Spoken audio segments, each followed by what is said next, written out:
Voici pourquoi tu n'arrives pas à te débarrasser de tes addictions. Tu te caches les yeux. Au lieu de travailler sur toi en te demandant pourquoi je suis addict à telle chose, tu caches les tentations pour ne plus y penser. Et donc tu penses être guéri pendant quelques jours, mais à la moindre nouvelle tentation, tu rechutes. Tout simplement parce que tu n'as pas assez entraîné ta volonté. Et donc dans cette vidéo, je vais t'expliquer comment vraiment guérir d'une addiction. Et donc je te conseille d'être très attentif parce que je vais te dire des choses qui te seront très utiles et dont peu de gens parlent. Bon ok, tu veux te débarrasser d'une addiction, le porno, les réseaux sociaux, la malbouffe, peu importe parce que toute addiction marche pareil. Le problème, c'est que tu n'y arrives pas. Tu fais que de rechuter. Tu arrives à arrêter pendant quelques jours, mais à chaque fois, tu reviens à ton ancien quotidien. Tu as pourtant déjà essayé de couper toutes les tentations. Par exemple, si c'est le porno, tu as déjà essayé de bloquer l'URL des sites de cul. Tu as arrêté de scroller sur Instagram parce qu'il y a des photos sexy de filles en maillot de bain ou plein d'autres trucs. Mais le problème, c'est qu'à la fin, il finit toujours par avoir une nouvelle tentation et donc tu finis par rechuter. Encore et encore. Pourtant, si tu en finissais avec cette addiction, tu pourras enfin profiter de la vie, te sentir libre, sans avoir cette pression constante du « Oh putain, il faut pas que je rechute ». Parce que c'est vrai que c'est énervant de ne pas avoir de contrôle sur tes comportements. En plus, il y a pas mal de honte derrière le fait d'avoir une addiction, notamment le porno et la masturbation. Mais je pense que le pire, c'est les effets négatifs de l'habitude en soi. Si c'est les réseaux sociaux, ça ruine complètement ta santé mentale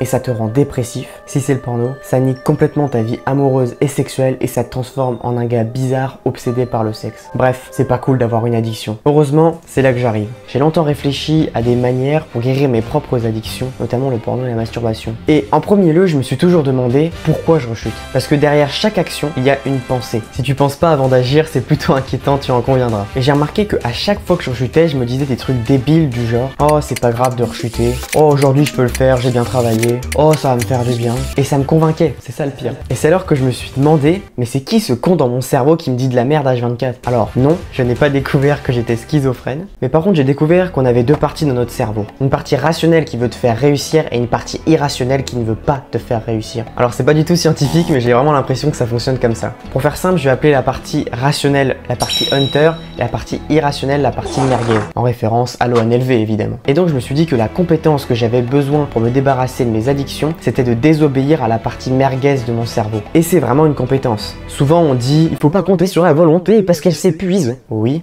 C'est le principe en effet. C'est complètement stupide, ce serait comme dire « Ah non, ne fais pas de muscu parce que tes muscles vont se fatiguer. » Oui, ça fatigue mes muscles, mais c'est le but parce qu'ils vont devenir plus forts après. Ta volonté est comme un muscle et plus tu l'entraînes, plus elle sera performante. Et si tu l'entraînes énormément, ce sera tellement facile pour toi de résister à ton addiction qu'on ne pourra même plus dire que tu es addict, tu seras alors guéri. Donc si tu veux vraiment guérir une addiction, c'est un peu paradoxal, mais il faut que tu t'exposes le plus possible aux tentations. Le youtubeur Hamza Ahmed a fait quelque chose qui illustre bien ça. Il était addict aux snacks, tu sais, les barres de chocolat, les bonbons, les gâteaux, tout ça. Pour simplifier, on va dire qu'il était accro au Kinder. Et au lieu de jeter tous ces Kinder qu'il y avait dans la maison, ce qu'il a fait, c'est qu'il a pris des Kinder et qu'il les a posés sur son bureau. Et il a fixé ces Kinder, je cite, comme un psychopathe.